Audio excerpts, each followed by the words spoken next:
Hello friends, welcome to my YouTube channel historical world. आज हम पढ़ेंगे मिस्र की सभ्यता के बारे में। तो चलिए स्टार्ट करते हैं। मिस्र की सभ्यता विश्व की अन्य प्राचीन सभ्यताओं की तरह ही मिस्र की प्राचीन सभ्यता का विकास भी नदी घाटी क्षेत्र में हुआ था। यह नदी उत्तरी अफ्रीका की नील नदी है। शायद इसलिए मिस्र को नील नदी की देन भी कहा गया है। एक प्राचीन मिस्र की कहावत में यह कहा गया है कि मिस्र वह भूमि है जिसे नील नदी सींचती है तथा इसका पानी पीने वाले लोग मिस्री कहलाते हैं। इतिहासकार शेवाइन ने लिखा है, प्राकृतिक परिस्थितियों के पालने में नील नदी की घाटी में इस सभ्यता का पालन पोषण हुआ। अब हम देखेंगे मिस्र की भौगोलिक दशा। मिस्र की सभ्यता विश्व की प्राचीनतम सभ्यताओं में से एक है। यह देश अफ्रीका महाद्वीप के उत्तर पूर्व में नील नदी की घाटी में स्थित है। नील नदी अपने उद्गम से डेल्टा तक लगभग 2450 मील लंबी है, परंतु वह घुमाव खाती हुई लगभग 4000 मील लंबा रास्ता तय करती है। इसके उत्तर में भूमध्य सागर, पश्चिम में सहारा का रेगिस्तान, दक्षिण में घने जंगल और पूर्व में लाल सागर है। यहाँ की आबादी 20 करोड़ थी। आज से 5000 वर्ष पूर्व मिस्र का बंदरगाह विश्व का सर्वश्रेष्ठ बंदरगाह माना जाता था। संसार की सबसे बढ़िया रुई नील नदी के मुहाने पर होती थी। मिस्र की जलवायु और भौगोलिक स्थिति ने बिना किसी बाहरी हस्तक्षेप के शांतिपूर्ण ढंग से सभ्यता के विकास को अवसर दिया। रॉबर्ट विच ने लिखा है, भौगोलिक प्रभाव से मिस्र का इतिहास कम खंडित और वहाँ के लोगों का रक्त दूसरे देशों से कम मिश्रित है, क्योंकि यह देश अंदर से बंद था। अब हम देखते हैं मिस्र के इतिहास को जानने के साधन।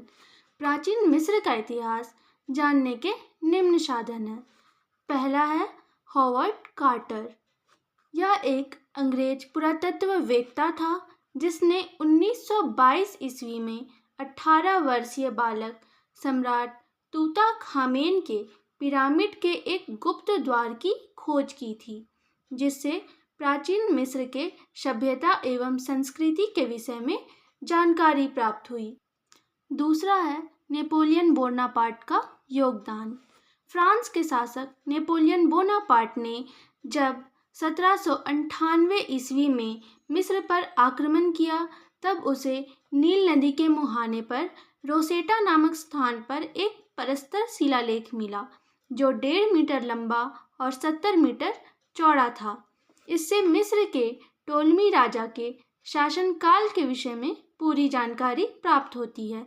नेपोलियन इसे अपने साथ पेरिस ले गया और यह आज भी वहाँ के संग्रहालय में अवस्थित है। तीसरा है मिस्र के विशाल मंदिर और पिरामिड। मिस्र के लक्सर नगर के विशाल मंदिर तथा मूर्तियाँ और काहिरा के पास गीजा का पिरामिड मिस्र के संपूर्ण इतिहास को जानने के साधन हैं। चौथा है मनेथो के कार्य। मनेथो मिस्र के यूनानी सम्राट तोमसी के दरबार में शाही इतिहासकार था। उसने मिस्र के सभी महत्वपूर्ण शासकों की वंशावली तैयार की थी। दुर्भाग्य से उसकी आधी सूची नष्ट हो गई, किंतु फिर भी जो प्राप्त हुई है उससे मिस्र के इतिहास को जानने में महत्वपूर्ण सफलता मिली है। पांचवा हेरोडोटस और डायोडेरस। मिस्र के इतिहास की जानकारी हमें यूनानी इतिहासकार हेरोडोटस और रोमन इतिहासकार डायोडेरस से प्राप्त होती है। इन्होंने मेनेथो को आधार मानकर मिस्र के इतिहास के बारे में लिखा है। इनके विवरण में सच के साथ साथ कल्पना का भी विवरण मिलता है। हालांकि इन पर पूर्ण रूप से निर्भर नहीं रहा जा सकता है, लेकिन इसके बावजूद मिस्र के इतिहास को जानने में बहुत सहायता मिलती है। तो अब हम देखेंगे मिस्र का राजनीतिक संगठन कैसा था। मिस्र का राजनीतिक संगठन प्रोफेसर बेंटिक के अनुसार मिस्र की सभ्यता का विकास ईसा से 10,000 वर्ष पूर्व हो गया था। अत्यंत प्राचीन काल में मिस्र छोटे छोटे राज्यों में विभाजित था जो आपस में लड़ते रहते थे। लगभग 4,000 ईसा पूर्व में यह नगर राज्य संयुक्त होकर दो राज्यों में संगठित हो गए।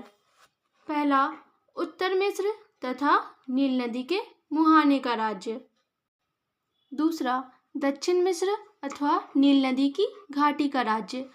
उत्तर मिस्र का राज्य चिन्ह मधुमक्खी था। यहाँ का राजा लाल मुकुट पहनता था और लाल रंग के महल में रहता था।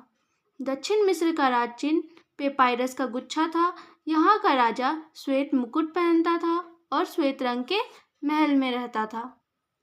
आगे चलकर उत्तर मिस्र और दक्षिण मिस्र ये दोनों राज्य मिलकर एक हो गए और इन्होंने मिस्र के इतिहास की रचना की।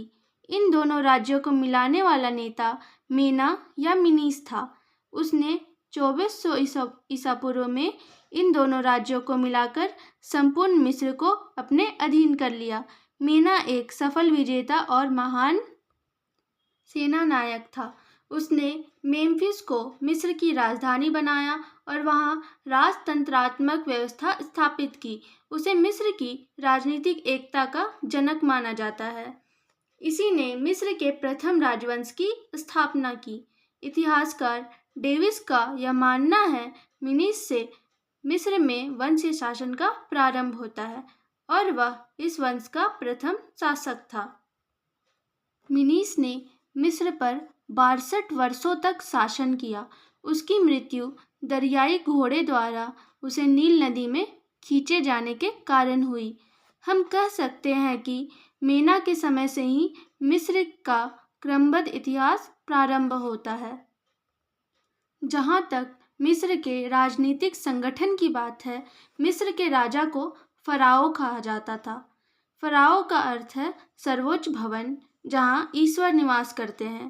तात्पर्य यह है कि मिस्र का फराओ शक्तिशाली और निरंकुश था।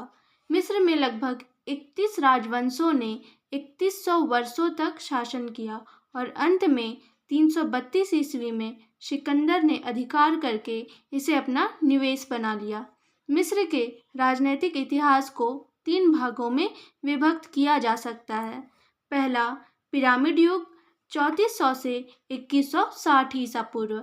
दूसरा सामंतवादी युग 2160 ईसा पूर्व से 1580 ईसा पूर्व। तीसरा साम्राज्यवादी युग 1580 ईसा पूर्व से 650 ईसा पूर्व। पहला पिरामिड युग। मिस्र को विश्व इतिहास में अमर बनाने वाले पिरामिड युग इसी युग में बने। मिस्र के फराओ ने विशाल पत्थरों के पिरामिडों, त्रिभुजाकार समाधियां का निर्माण कराया था। मिस्र की आधुनिक राजधानी काहिरा के दक्षिण में मेम्फिस नामक नगर के पास आज भी 70 पिरामिड मौजूद है। मिस्र में पिरामिडों को बनाने का श्रेय इमेनहोटप को है, जो तीसरे राजवंश के फराओ जोसेफ का वजीर था। इन पिरामिडों को देखकर नेपोलियन ने कहा था, मनुष्य ने दैत्य का आकार धरती पर उतार दिया है। अब हम देखेंगे पिरामिड युग की शासन व्यवस्था कैसी थी।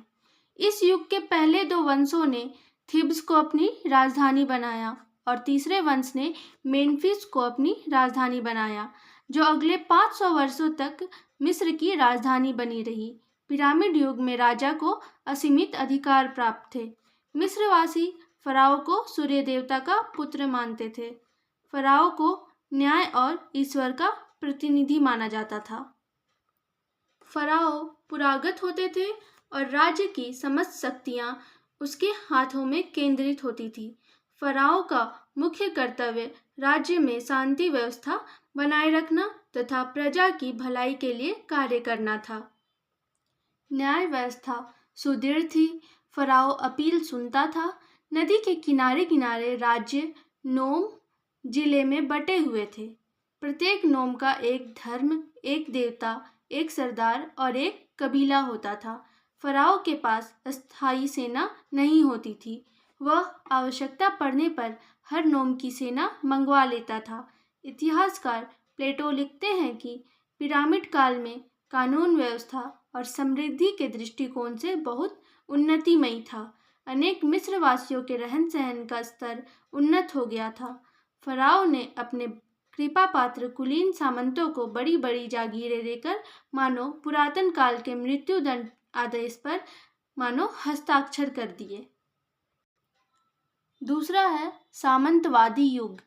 सामंतवादी युग में 5 राजवंशों ने औपचारिकता के तहत शासन किया। इस युग में मिस्र की राजधानी थीब्स थी। यह युग की एक महत्वपूर्ण विशेषता यह रही कि मिस्र अनेक छोटे छोटे राज्यों में विभक्त हो गया और राज्य की शक्ति सामंतों के हाथ में आ गई। सामंतों की प्रतिस्पर्धा के कारण प्रत्येक जागीर का चौतरफा विकास हुआ। सामंतवादी काल में मकबरों का बड़ी संख्या में निर्माण हुआ और आर्थिक क्षेत्र में उन्नति होने के कारण इस काल के नगर सभ्यता के केंद्र बन गए। सामंतवादी युग में सामंत आपस में लड़ते रहते थे और जनता पर भी काफी अत्याचार होता था। ठीक इसी समय में सीरिया के हिक्सौस लोगों ने मिस्र पर अधिकार कर लिया और लगभग 200 वर्षों तक मिस्र की जनता का शोषण किया। इसके कारण वे सामान्य जनता के घृणा के पात्र बने और बाद में नगर थीब्स के सामंत ने हिक्सौस लोगों को भगा दिया और इस युग में सभ्यता का विकास हुआ।